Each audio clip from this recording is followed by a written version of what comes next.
I don't know how to write a concept paper because I don't have a concept. What about you? Do you have the same thoughts? Then worry no more because this video is we'll talk about how to write a concept paper.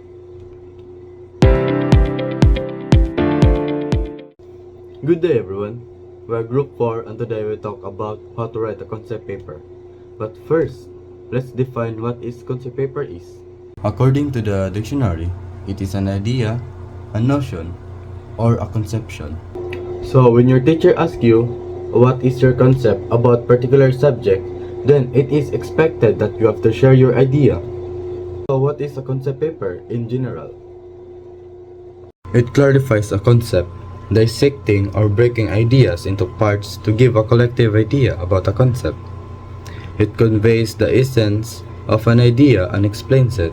It refers to an academic or research paper that is written with a primary purpose of identifying and explaining an idea or a concept related to a particular scholarly field or discipline before conducting a research. It is an unbiased research written in the form of a theory or hypothesis using relevant and impartial methods of research. It unravels and explains the positive and negative aspect of a research study, analyzing various opposing theories to reveal gaps and criticism. In technical terms, a concept paper provides an overview of the project. Concept paper help us to have a detailed knowledge on what is the process of paperwork, project, business proposal, research paper, and etc. Concept paper is very useful for both students during college or university project and entrepreneurs working on a business proposal. So that is why when you say concept paper, is it not just about research? It could be used for policy making project proposal.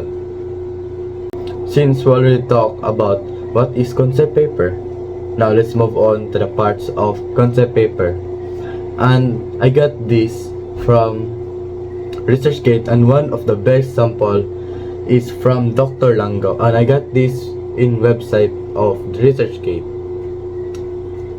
The concept paper should have title, introduction, need for the study, background, objectives, research question or an hypothesis, research methodology, research timeline, and reference.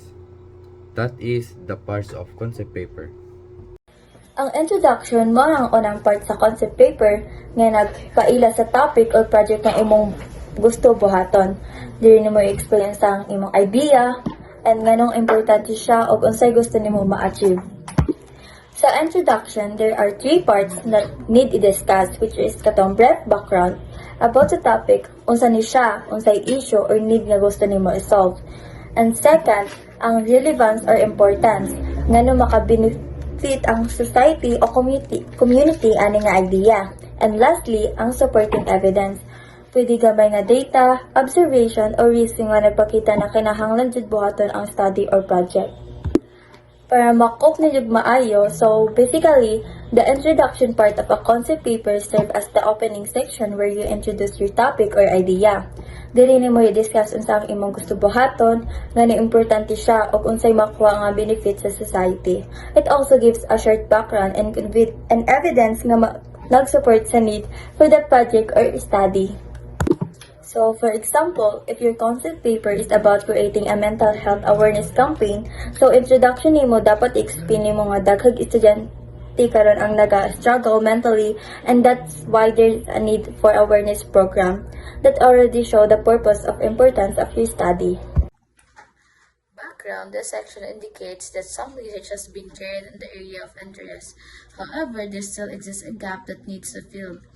When we say background, is nag-state siya dito ang problem sa unsa nga problem or unsa nga gusto nimo makita na problem sa imong research. Example, the research kanang gusto unsa nga gap or unsa nga problem ang gusto nimo makita sa imong research ug unsa nga possible na solution of it nga nag-exist ra gyapon. Objective. These are the broad and specific objective of the research.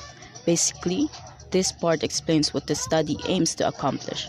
Every objective should start with the word do. For example, to determine or to identify, because that shows that the action or goal of the study. The broad objective tells the overall purpose of the research, like the main mission. Meanwhile, the specific objectives break that big goal into smaller, more detailed tasks, focusing on particular aspect or area of the study. In short, this section connects what your research wants to achieve in general and what it plans to do step by step to reach that goal. Research questions or the hypothesis. This part means that in research study, we can choose what kind of problem or question we want to answer. Some studies focus on research questions. These are questions that come from what we read in the research literature and from our research objective. But other studies use hypotheses, which are like educated guesses or prediction. In that case, researchers test those hypotheses through data and analysis to see if they are accepted or rejected at the end. So basically, the researcher decides, do we want to answer open-ended questions or do we want to test if our predictions are correct? Research methodology. This is the how of the concept and describes how the goal will be achieved once it reaches the research level. So, ang research methodology mao kini ang pamaagi o paagi nga gigamit sa pagkuha ug pagsabot sa data aron masolbad ang problema sa research. The research timeline shows when each part of your study will take place. You can divide it into pieces like planning, data collecting, analysis, and writing. Presenting it in a table or chart help make it clear and easy to follow. That's the end of our presentation. We hope that you have learned new something today about writing a concept paper. Thank you and have a great day.